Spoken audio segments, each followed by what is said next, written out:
Hello again, everyone. I am Sarah. Today I have with me Caroline, Matt, and Tammy, who are going to tell us a little bit about marketing our classes and best practices for class listings.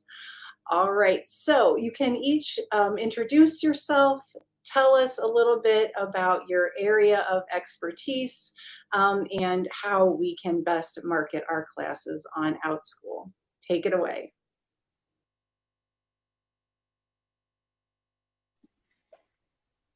Hey everyone, I can go first. My name is Matt. I am leading our merchandising efforts here at OutSchool, and I'll go into a little bit about what that means, but it's essentially, packaging up your classes and showing them to parents in ways that we think will get the most engagement and eyeballs on your classes.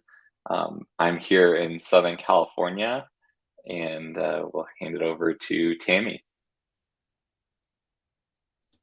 Hi, everyone. I'm Tammy. I'm a supply operations specialist here on OutSchool, and I'm here to help you understand how to make your class listing exemplar and amazing and breeze through the approvals process, hopefully. And I'm coming to you from the fun city of Knoxville, Tennessee today. Caroline? Hey all, my name's Caroline. I'm our supply approvals lead, so I also help you with your class listings and also getting on the platform, teacher approvals, and your background checks and all that fun stuff. I am based in Los Angeles and have been at OutSchool for almost 3 years. So I'll hand it back to Matt to kick us off here. Awesome. Thanks, Caroline.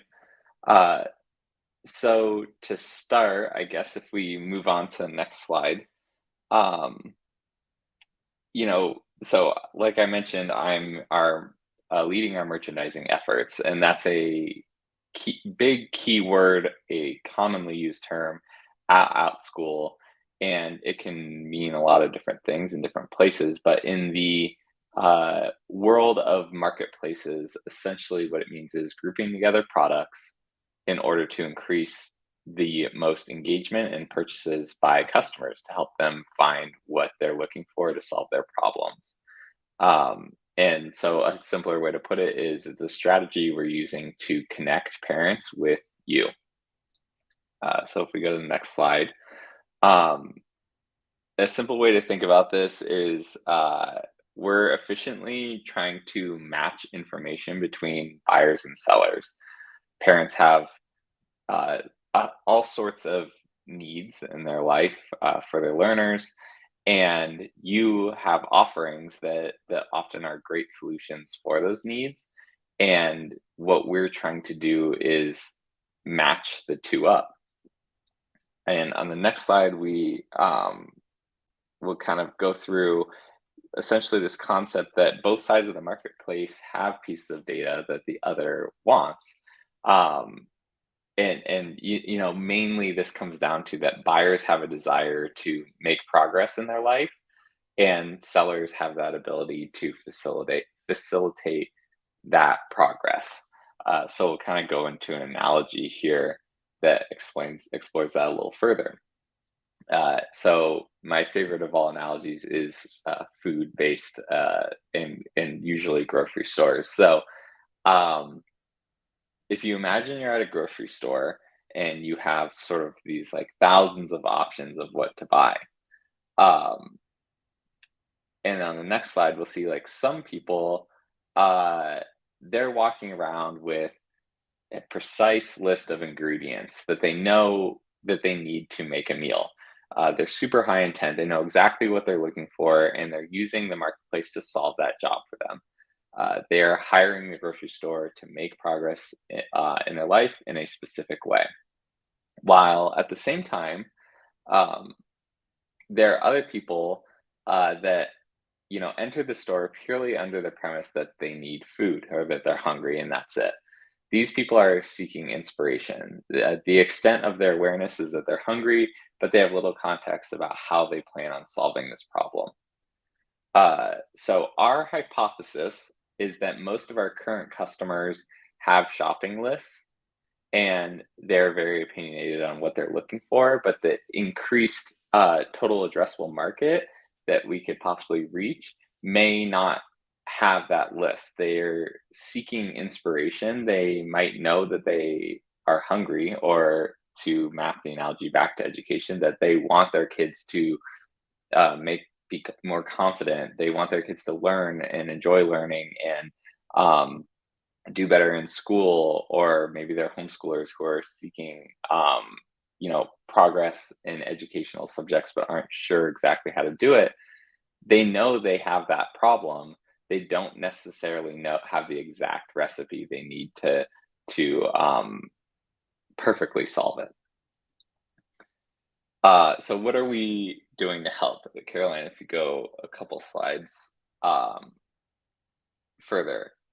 So we're helping facilitate this connection in three primary work streams. We're creating a more structured and organized marketplace. So you may be seeing things like additional subjects that we're rolling out that better fit your classes.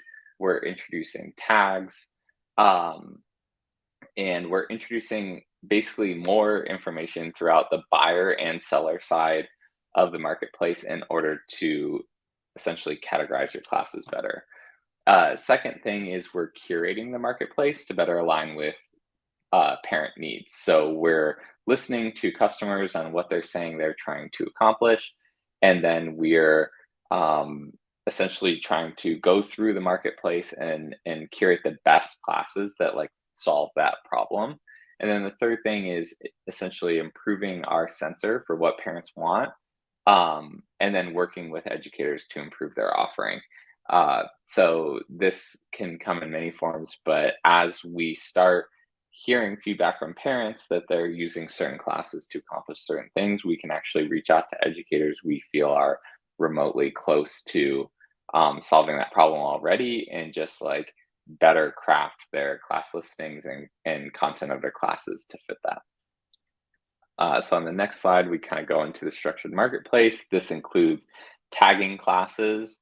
This is something that we're right now just doing on our end, but we're developing a whole taxonomy of our supply. We're then applying those tags and improving the search experience in the process, as well as category pages. The second thing is we're creating category pages so that are interlinked so that you can navigate through them easier and better understand the breadth and depth of what OutSchool has to offer. And then the third thing is improved navigation, which is aligned to that. Essentially, we're enhancing a more personalized experience for buyers, so that if they start signaling that they may have some specific needs, like their learner may be neurodiverse, they may be a homeschooler, they may be looking for after school lessons, we can then start to personalize their experience in the product to better reflect that merchandise. So here's some examples. These categories that are interlinked on our category pages are handpicked and crafted from our taxonomy in order to reflect this experience.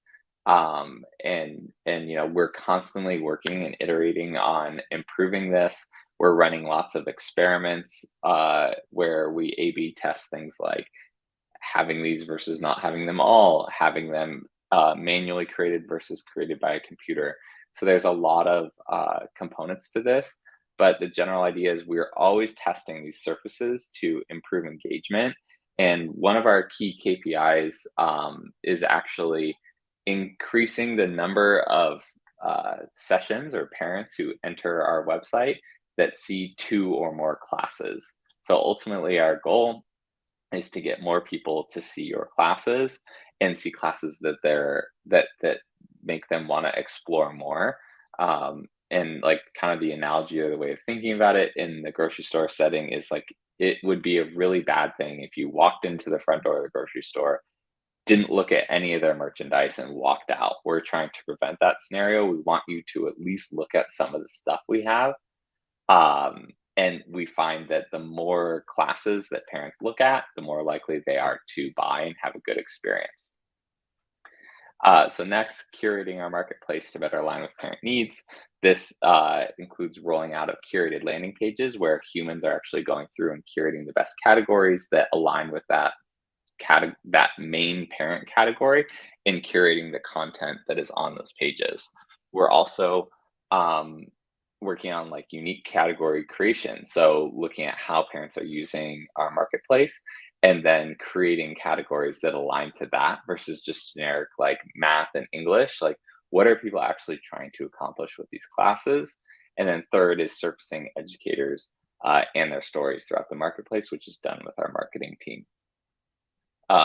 So this next page is just an example of a curated landing page. All the top pages in our navigation are examples of curated pages, but currently we have over 100 of them now.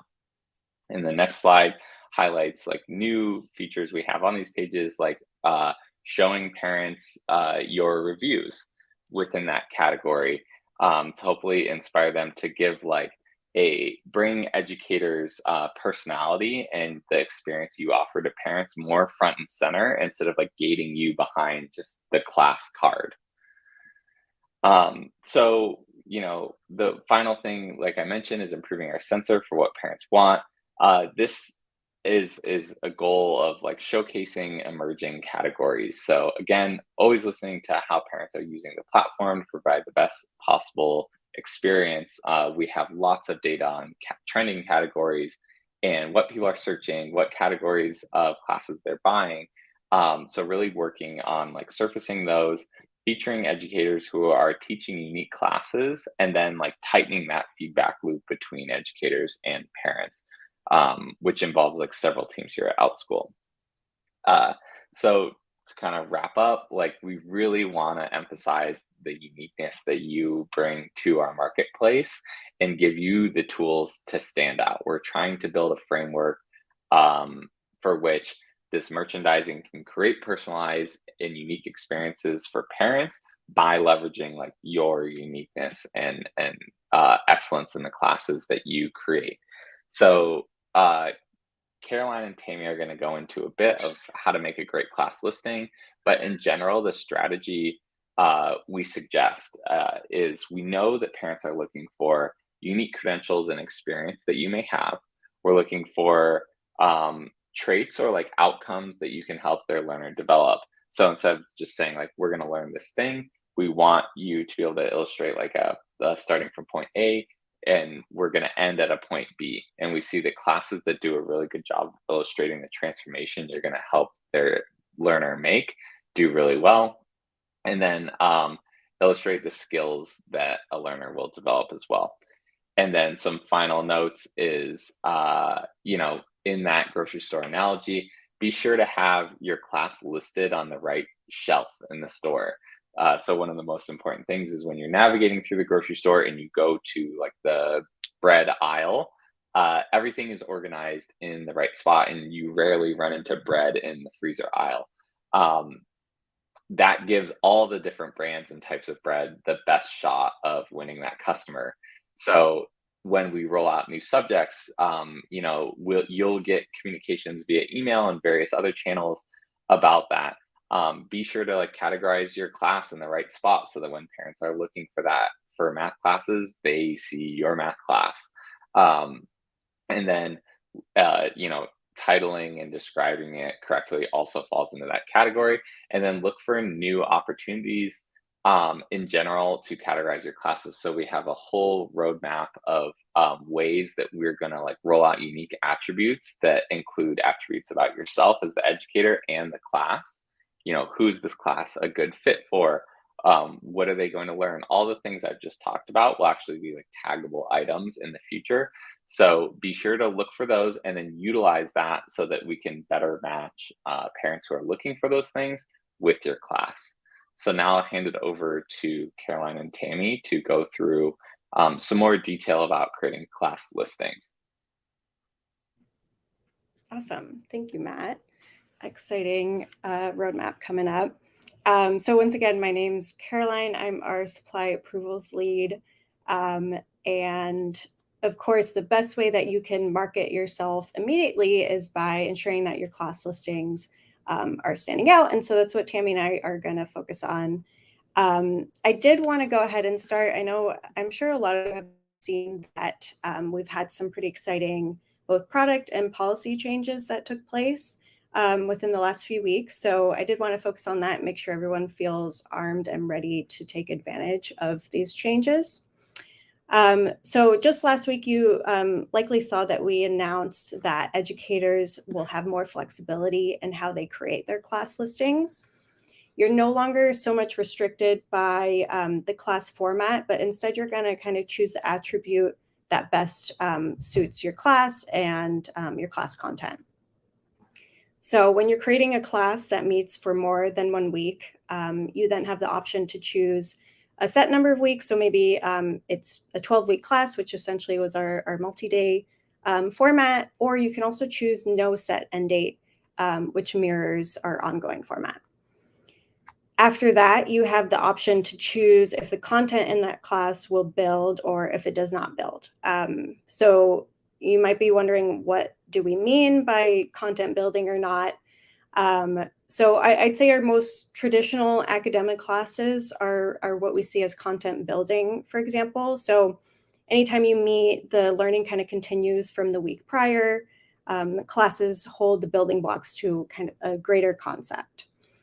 And then classes that don't build on content can easily be joined at any time. These are mostly our social clubs, maybe a project-based class where you do an art project each class. Of course, learners are gaining skills over time, but they won't be lost if they've missed out on last week's discussion or project. So classes that build on content but don't have a fixed end date. So this is essentially ongoing that builds, which we're now allowing. To list these classes, we know that our educators are creative. Some of you might want to take advantage of this route. And one of our main things to make sure that those classes are successful is to make sure to address how you're going to accommodate those late enrollments. So if folks are joining on week 5, how might you get them up to speed? Let families know why it still makes sense for them to join late. Additionally, just like our traditional ongoing classes, it's a little bit hard to tell where exactly you are within your content if you don't include weekly dates in your listing. So be sure to include those dates next to the topic for the week. The more information that families have, the better. I know we've been asking for this for a long time, but we've really heard from families that it's really helpful and it helps them feel confident with joining the course. I know that this is new and exciting, but I do also want to note that it's not necessarily for everyone and their teaching style. So if a traditional multi-day class works for you, you can also take advantage of using weekly payments, so that spreads out the payments, but folks are still joining at the very beginning and will follow sequentially. If you choose a class that builds but has a fixed number of weeks, so our multi-day, same policies as usual, include those weekly topics, again, so that families know what to expect. You don't need to have any dates. We're all starting at the same time. So for our classes that do not build on content, you're going to follow our traditional ongoing class requirements. Of course, learners can join or leave at any point. There's no catch-up. You'll need to include the weekly dates, as I mentioned, with an example theme for that week. Again, families like to know what will be happening, and be sure to keep that up to date. Over time that will be dated. And so it's good to kind of circle back on these listings and make sure they're current. And as always, you can instead share example topics if the class is learner-led, like learners will choose a topic at the beginning of class, or if it's based on current events and it's just kind of dictated by whatever is happening at the time. Again, just be sure to include that in your description, helps families understand, and lets us just quickly review your class and get that through.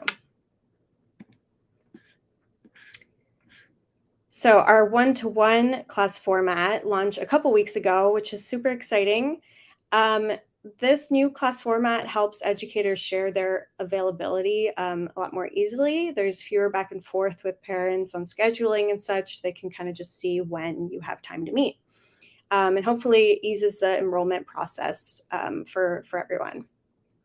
So when you're creating these listings, it's really important to showcase yourself. There's no need to be shy about it. Go ahead and use that teacher expertise section. Even if you already have a lot of information in your bio, it's nice to see that link to the particular class. And, align your diverse teaching skills with that tutoring lesson.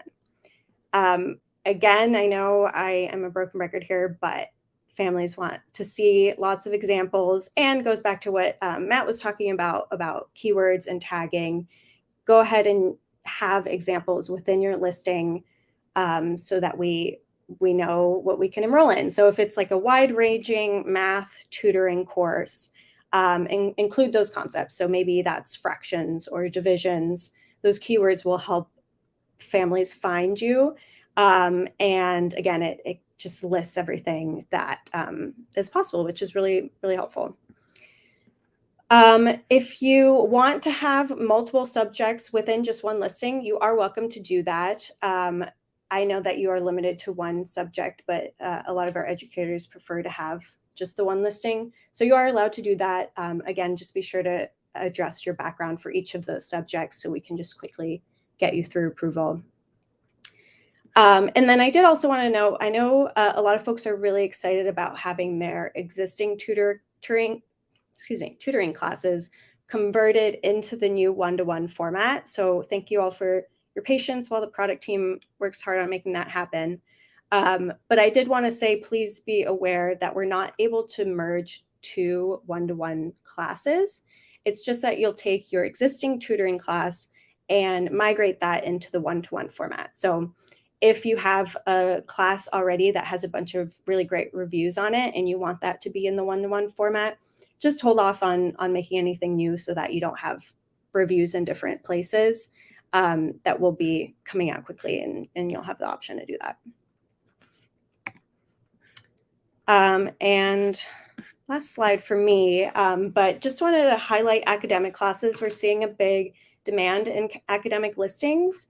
And we're seeing a lot of success for educators that are offering them. So just want to call out what's the best practices for those listings. Again, keywords are super important. Have those throughout. If you're using a particular curriculum or program, be sure to highlight that. A lot of times that's the only thing that parents are really searching for. Similar to your one-to-one listings, make sure you're including skills and concepts that learners will be mastering. Just as an example, a lot of like international families in particular might be looking for these specific concepts. But if your class just says grade 4 science, they may not understand exactly what is within that listing. So more information, the better. And of course, you're including your subject matter expertise, which I won't touch on too much because I know Tammy's going to help us out with that in a little bit. So don't forget, you can now use ongoing that builds for these academic classes. If you want a little bit more, the ability to join or leave at any time, the way that ongoing classes do, you can do that. We know that a lot of folks were really interested in doing that for the fall. So go ahead and start listing those. I know families like to enroll early, so it's good to get them up and have those sections scheduled. And also you can start to kind of offer bundles. Maybe you want to offer a tutoring class that coincides with your academic listing for those that need a little bit extra help. So you can kind of have those listings that work in tandem that way. All right, that is it for me. I'm going to hand it over to Tammy now. Thanks, Caroline. Again, my name's Tammy. I'm a supply operations specialist here at OutSchool. And the theme of the day from Matt to Caroline to me is showcase your uniqueness. And that includes your teacher expertise. What you bring to the table for your learners is an amazing ability to share your knowledge and your subject matter expertise. But more importantly, our parents and our families enrolling really want to know that as well. Sometimes that helps them make that decision of clicking that enrollment button. So do take a moment, look at your listings that you're creating, maybe ones you already have, and put your expertise in there. Some best practices is always to let the families know about how you align with what your knowledge is to the class topic. So if you're focused on an academic topic, bring in your lived experience we'll talk about in a moment. Bring in how you've taught and when you've taught this class before. Some classes on OutSchool will require teacher expertise. We're talking about high school age classes or an advanced topic. You can search our support docs and get the lowdown and all of that, or write into us at support@outschool.com and we'll let you know as well. Parents are really searching for a skill set knowledge. Matt touched on that. You're going into the supermarket and you're like, do I want plain white bread? Do I want spicy bread? What type of bread do I want? And they look at an ingredients list, right? So your teacher expertise is going to be a bit of that for your parents. It really does help them make that choice and showcase what makes you amazing. And your parents are going to love that and enroll in your class for you. Next slide for me there, Caroline, and we'll talk a little bit about lived experience. Now, lived experience is the leverage that you have of your diverse experiences, and you showcase your passions and how you can bring that to your learners. I taught myself how to crochet. So if I wanted to teach a crochet class, I could say, taught myself to crochet, make some amazing bags and all these wonderful things I've done. And then the parent can connect with me going, hey, Tammy's really dived into that crochet, and I think she can bring that experience and enthusiasm to my learners. So when you pull in your lived experience, you might be wondering, how does that apply to that academic class that Caroline was talking about? Well, what if you were an accountant in a former life? There you go, teach an accounting class. What if you had an amazing skill set and are the master of an Excel spreadsheet? Share that with our learners. These are things that you've done in your life that you have intimate knowledge of. That's lived experience. And that's a great way for our parents to understand that you're bringing not just surface knowledge, but this deep connection to the topic, which we all know really inspires that love of learning and our learners here at OutScore. If you take some of your lived experience on certain classes, you may need to support that with some sources. Now, you don't have to go wide and deep, but if you're teaching that crochet class, you might support that with a book you read on crochet, for example. That would be some great supportiveness, which brings me to sources, right? All right, we'll take a pause here. Sources, right? When do we need them? That's always the great question. So classes that are going to cover people, cultures, and histories will require you to share multiple viewpoints. Now, you have to think about your class. Are you doing a general survey class? You might need less sources than if you're taking a deep dive into the culture of Northern Ireland, for example. So when you're building your class, think about, am I surveying this with my students? Or are we going to dive in and really deeply understand this material? That's going to relate to your source amount, okay? Keep that in mind. We really want to help students be as well informed as possible. We want them to have those diverse viewpoints, right? Sources in those more advanced topics, that's going to be where your core information is coming from for your listing, but maybe not so much if you're teaching a survey of the history of crochet, right? You might not need as many sources. Don't forget, if I could give you one advice on those sources, if you're using a specific website, put that in your class listing under sources. If you're using a specific textbook, let us know which one it is. That way, when our approval teams go through, they're able to really take a deep look going, yep, we've got this covered. We really appreciate that little bit of extra time it takes to put that information in there for me. Caroline, I'll pass it on to you to wrap us up. I've got multiple perspectives. That's right. When, what, and where are multiple perspectives, right? Well, we're going to segue back to those sources. If you're teaching a topic that needs to have a wholesome look at it, so those multiple perspectives are going to come into play. That's going to be looking at it in a well-rounded view. We want to really make sure our learners have as much information on the topic as possible. And this is where your sources are going to come back into play. This is a perfect place to showcase those multiple perspectives, right? You're thinking of your history classes, your culture classes, and the classes to which you're taking a deep dive into a topic. We really see you working hard, and we see those primary and secondary sources coming through the approvals. And I really want to help you facilitate your class listings to be approved even quicker. So as you're listing those sources, just do a mental checkbox like, yeah, I've got it from that viewpoint. We've got it from that viewpoint. We've got some primary sources. We've got some secondary sources. And that's going to really help our approvals team and our learners have that well-rounded view of a topic. Think of those multiple perspectives and those sources. This is how I like to look at it. It's like a little sneak peek, right? We don't need everything you're doing, but we'd like to kind of have little bits and pieces so we get a great understanding of how you're building your classes. And again, we're always here to help you. So if you need information, just hit us at support@outschool.com, and we're happy to supply you with information on more about sources, expertise, and multiple perspectives. That does bring it to Caroline now. It does. Thank you, Tammy. So I guess to summarize everything, the quickest and most effective way that you can market yourself is by really selling what makes you unique, and making sure that your class listing stands out. We might see a lot of these similar academic classes, but what's your approach? Not every educator will match with every learner's style. So describe your style, your approach, so that we can make sure that match with the learner is the right one and everyone is happy and having a wonderful learning experience. We know that getting feedback on your class listings can be extremely frustrating. Please know that the approvals team is here to help you have a successful listing. The feedback that we provide is based on trends that we've seen, and what family requests are. So we're really here, as editors, as supporters for you, and we're not trying to, stop you from teaching what you want to teach. If you do have questions on feedback, don't forget that you can always reply to the emails that you receive. That's going to connect you directly with our team.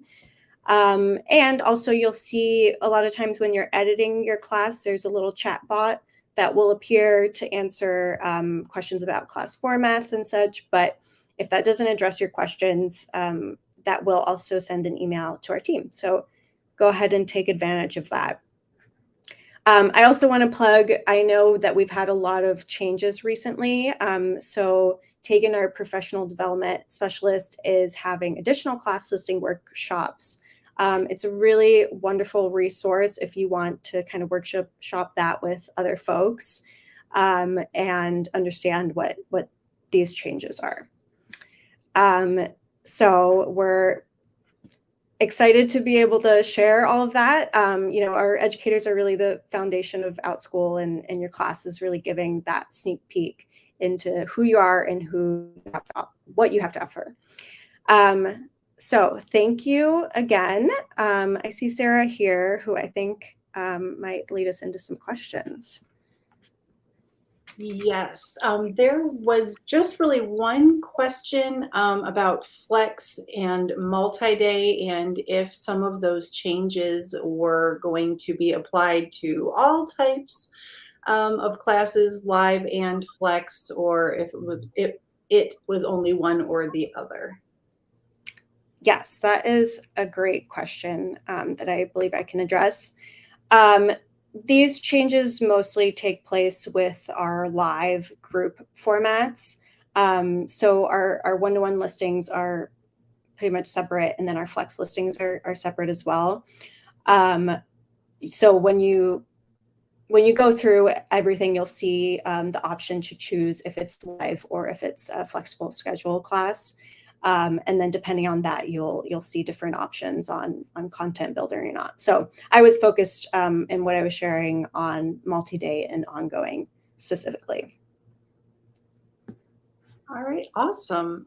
Thank you, all three of you, Matt, Tammy, and Caroline, for being with us today. Are there any last thoughts, any final takeaways that you would like to share with the educators regarding marketing and their class listings? Lots of sources, right, Tammy? Sources, lived experience, and make sure you don't put bread in the freezer aisle. That was I think my primary takeaway. Make sure that you have your class in the right aisle of the grocery store, right? Make sure that it is located appropriately. All right, awesome. Thank you, everyone. Thank you to everyone watching. As always, if you have additional questions, comments, feel free to add them, and we will pop back in and make sure those get to the right people. All right, take care, everyone. Bye.